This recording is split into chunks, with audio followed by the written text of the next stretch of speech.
of the water in Lake Okeechobee is at 15 3/4 feet. I have spoken to the colonel. They would anticipate that if we get north of the lake 5 inches, that within 3 days, that in the Kissimmee Basin will drain into Lake Okeechobee and raise the lake 1.5 feet. And that then gets up to 17 1/4 feet. At 17 1/2 feet, they start worrying about the integrity of the dike, even though in the areas along Pahokee, they have done a substantial amount of reinforcement of that over the last couple of years. Finally, I'd say that if the track is as we last saw it on 11 o'clock, then reinforced by 2 o'clock, but the new track will be in 45 minutes. If it is the same track, it's going to tear up the beach just north of Palm Beach and go all the way to Jacksonville. And when you consider that in a northward movement, those counterclockwise winds are coming directly off the ocean.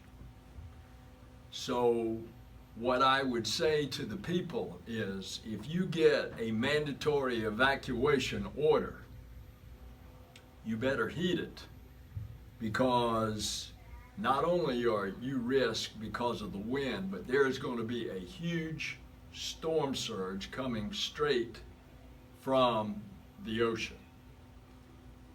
For example, I've got a staff member that lives in South Melbourne Beach. She says her house is rated to very high, 160 miles an hour. I said, that's not going to be your problem on that barrier island. Your problem is going to be the storm surge. And so I hope that people will listen to the evacuation that is already all up and down the barrier islands suggested. But when it gets to be a mandatory order, then you obey those giving the order. Finally, I'd say that FEMA is pre-positioned. If the state of Florida requests pre-event assistance, FEMA is ready to give that assistance, much of which is in the form of some financial relief. But FEMA, I can assure you through Craig Fugate, the director of FEMA, is ready to move, and to move right in to assist. I want to thank local government. This is my 4th EOC today. Tomorrow I will be moving on up the coast, up into North Florida, starting in Brevard. And I am so impressed with how organized you all are and what you're doing. And I plan to stay here with you for the 5 o'clock advisory and then your 5:15 conference. Thank you. So thank you very much. Thank you, Senator. Yes, thank you. It's good to see you again, sir. Yes, sir. Senator, you said the resources are available for, to respond to federal resources.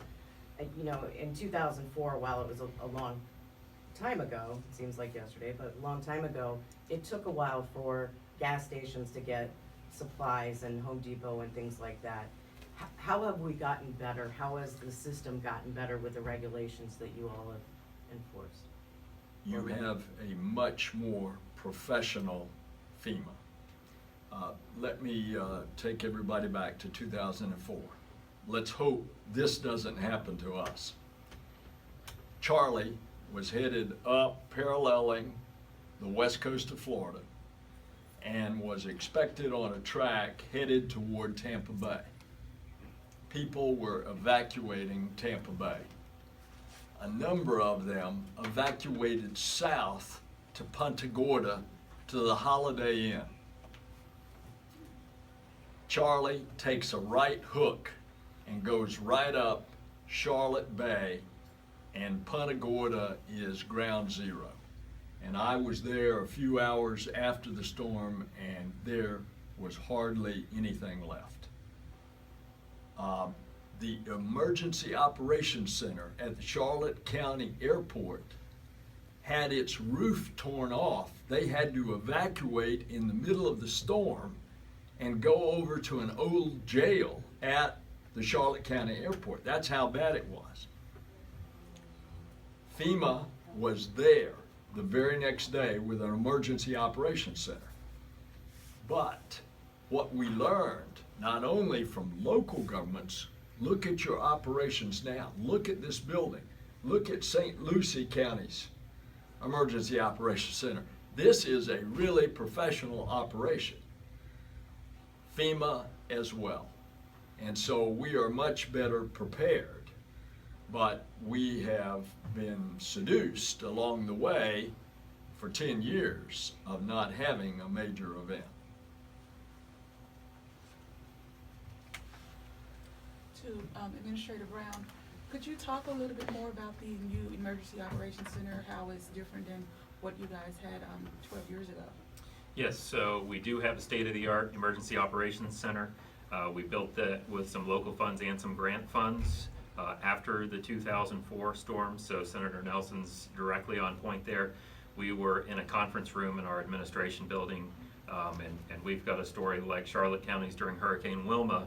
A communications antenna was torn off of the roof of that facility, and the roof was leaking, and we had to evacuate in the middle of Hurricane Wilma. So we're fortunate to have a hardened facility where the folks can be here and make their professional best decisions and help keep the public safe and help return the community to normal, and not have to worry about the integrity of the structure that we're in. Can anyone answer if the Vero Beach Airport is closed or open? I think for flights? For flights or anything, is the tower closed or is the airport closed at the airport? I don't have a solid answer for that, but I would suggest that probably sometime tomorrow afternoon, they'll be closing flights at the Vero Beach Airport. It's probably very dependent upon the winds at the time. There's a number of fixed base operators over there that have a lot of inventory. They're trying to secure all those as we speak, and they have a huge investment over there. But as far as commercial traffic, I do not have the answer, but I'll get that answer to you as soon as we finish this press conference. And Senator, I saw the president was getting briefed by FEMA. Has your office been in contact with the White House as far as how closely is the president paying attention to, I mean, this is a massive swath of residents here. This is a very wide storm. This is a very wide storm, unlike Charlie, which was a very tight storm with hurricane winds only 10 miles in diameter. This is a much larger one. So it could be paralleling the coast 30 to 50 miles off the coast of Florida and still have a major effect here. You ask about the officials in Washington. Craig told me he was briefing the president and the White House. The president canceled a trip. This evening he was supposed to be in Miami. So he has turned his attention to the storm. What is your biggest concern at this point, Senator? My biggest concern is what I said, that people will not pay attention to a mandatory evacuation on the barrier island. And if that order is given, they do so not only at the peril of their property, but at the peril of their lives. Because if this thing were to suddenly take that left turn and come in, the strongest force of those winds on the eye wall is that counterclockwise right at the top of the storm. And that's going to cause a huge surge of water, not even to speak of the wind damage. I've been through a lot of hurricanes. As a native Floridian, it was a part of our lifestyle. But along with Andrew in 1992, we saw what a Category 5 could do to an urbanized area. And I'll never forget flying in a National Guard helicopter over downtown Homestead the day after the hurricane, and I saw two buildings standing. One was the bank, and the other was an old 1920s cracker house that had been built to withstand the wind, and everything else was flat.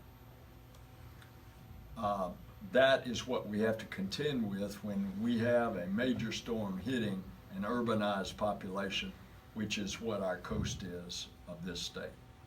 Yes, Senator, I don't think a lot of people remember what that looks like, and they think, well, my house has impact windows, or it was built, you know, to a certain building code. You're saying with the surge, it becomes irrelevant.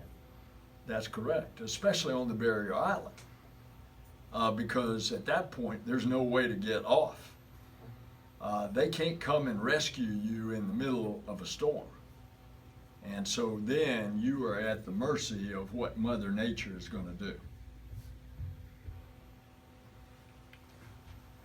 And Sheriff, can you finish up the part about when you're gonna be pulling your resources from the streets? Sure. Our experience shows us again that depending on the wind speed throughout the county, as I said before, the western community, the wind speed may not be as great as our eastern community. That decision will be made by our field commanders that are out and about within the storm. Look, we've got to protect our men and women as well. I cannot give you an exact speed or an exact time, and that may vary from different parts of the county. But our employees, our deputy sheriffs, and our commanders will be stationed at particular command posts throughout the county to seek cover until the storm passes, at which point, in concert with our friends at the Emergency Operations Center, which of course we staff as well, when that all clear sign goes out, then we'll deploy our men to make sure that in fact the roadways are clear for emergency personnel and the like, and then hopefully we can communicate with our community with respect to when you can go back on the barrier island. And Sheriff, if someone gets hurt, they decide to stay in their house, not evacuate, and they get hurt, what can they do? Depending on the weather conditions, if they are hurt and it is too terrible of a situation, we are not responding. That is why, as the Senator mentioned, and Mr. Brown and Mr. King, if they have to evacuate from that island, they need to do it now. Otherwise, unfortunately, as the Senator said, their life is in peril. And that's simple facts. We're going to take care of our law enforcement. We're going to respond in conditions that we deem we can respond in. Otherwise, we're not responding. Thank you. Thank you, Sheriff. Thank you. Thank you. Okay. Well, thank you. Thanks for what you'll do.